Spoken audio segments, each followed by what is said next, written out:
Okay, everybody, we finished scrubbing. I wanted to show you. A lot of people say to me, "Can I touch my fingers after I scrub?" It's not really necessary. Just if you want to keep your hands up. The most important thing you need to remember is once you scrub, don't do this. Don't put your hands below your waist. Your hands have to stay up above your waist at this point from now on. Okay? And when you just bend a little bit at the waist, just keep your hands up.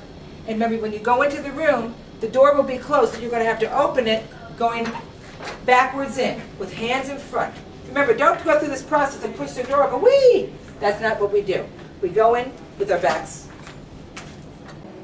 Okay, so I've done my scrub. My hands are above my waist, and Robin, the surgical tech, is going to come. Actually, she's a nurse, and nurses and techs do scrub, and she's going to hand me the towel. Usually, like I said, this is for everybody that's left-handed. This is a right man's world. So she's going to put this glove on this towel, blue towel, on my right hand.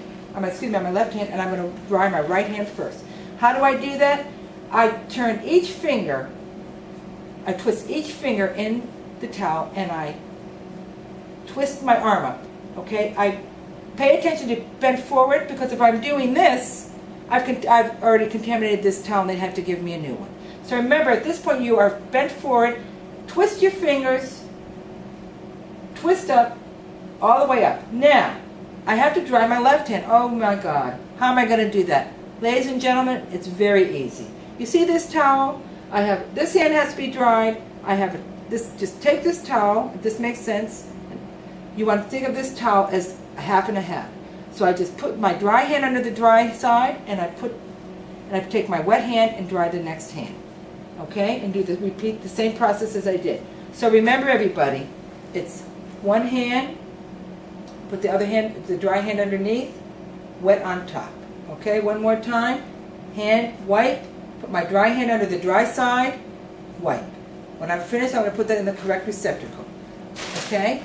So I hope that makes sense to everybody. That's where everybody gets a little nervous about the towel, but if you just think of it like a platter, or just an open cloth, 1, 2. There's no necessary, and I'm going to show you one thing. I'm taking this back, excuse me. There's no reason to be twisting and turning this back and forth and flipping. That's not necessary. Because remember, this has lint on it. You don't want to be throwing lint around the oa. Okay? So that's taken care of, and now it's time to gown. Okay?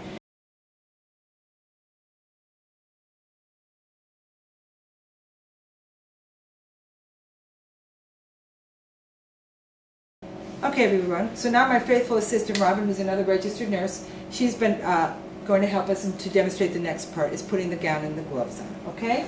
So just pretend like we normally do in the class that I am the scrub tech, and I've come to you with the gown and glove. Okay? The first thing they're going to do is come, and she's going to hold this up to you. See how Robin's arms are right here? They're not up in the air. They're not down here. They're almost like shoulder level. The minute she does that, the scrub nurse is going to bend her arm, your arm like so, and she's going to pull this down, your cuff down to about halfway. The reason we do that is when we put your gloves on, we don't want your gown all the way up here. So we give it a little space, okay? So we're going to pull right down to here. Remember that when they're putting the gown on, after the gown is on, bend your arms like so. Now, I'm pretend now, because this is all simulation, now I'm the circulator. I've gone from the scrub tech to the circulator. The circulator or one of your contemporaries can come behind and tie you up, okay? All right? So that's done. Now, okay. Now the next thing we're going to do is put the gloves on. If you're left-handed like myself, this is a right man's world, like I've told you. Everything is done with the right hand first. So what's going to happen? The scrub tech is going to open the glove up, and she's going to hold it open like so, and you're going to put your hand in. Very good. Now say she makes a mistake like she did. That's okay. Once you start the process, don't try to pull your hand up because you made a mistake. You continue with the process, because when you put your second glove on, you can fix it. What happens with the left glove is this is where you have audience participation, so to speak. You're going to help put on your second glove. You're going to also hold it like this, but you're going to put your fingers out, hand out, and you're going to put the second glove on. Now you're able to fix your gloves. Okay? Robin is almost ready now to go.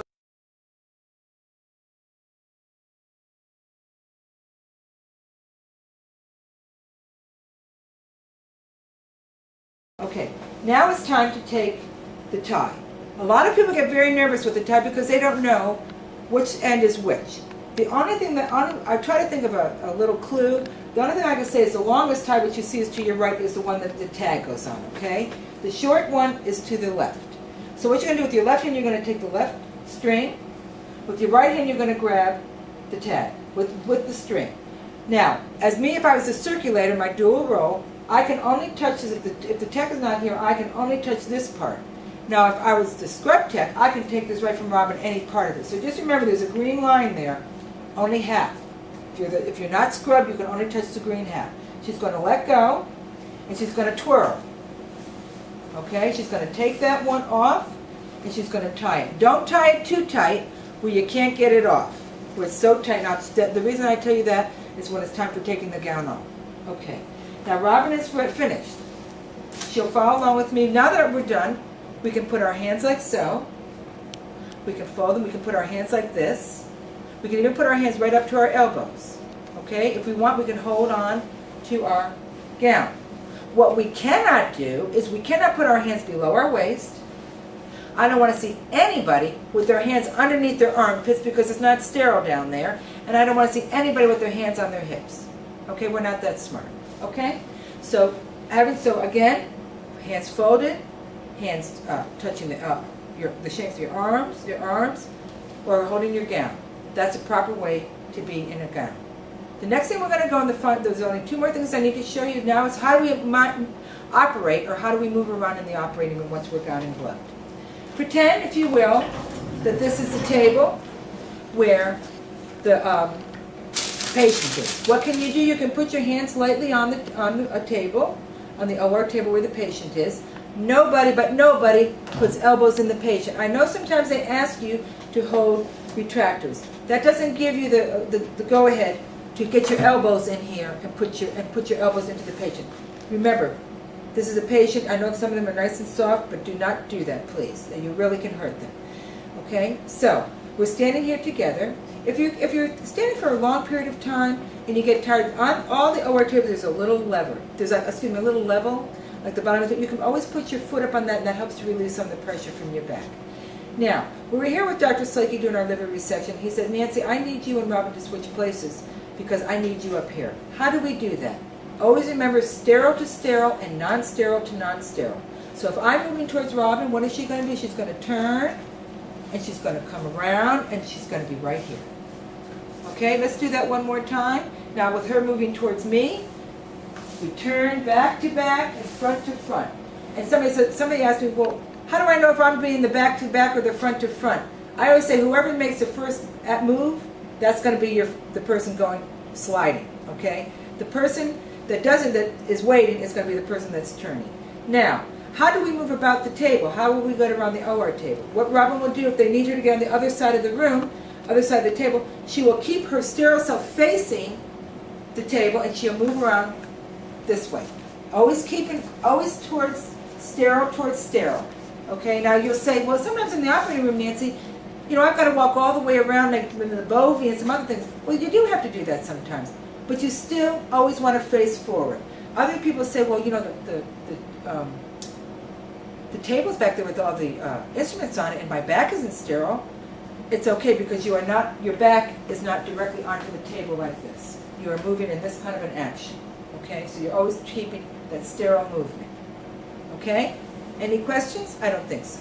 Okay, now the last thing we're going to do is, if Robin will come over here, we're going to say, how do we ungown? Two ways now of taking your gown off. After you've popped, some people like to keep their gloves on, some people take them off. If you're not taking your gloves off, if you're leaving your gloves off, which I normally do in case I have to do anything else, I pull the gown down and always roll forward, always away from you. It's still on. And then, okay, is that what you showed? So, okay, so once the gown is off, that goes in the red receptacle, remember that. And how do we take gloves off? Remember, skin to skin and glove to glove. So to take a glove off, you want to take a glove, and then you stick your finger underneath and take the glove. There you go. Okay? That way, nothing that's on these gloves is touching you. Okay? If you choose, some places do prefer that you take your gloves off with your gown. That means to pull the whole thing off. Okay? And if you have to touch anything else, put a pair of utility gloves on. Okay? That's it for this part of operating well in the operating room.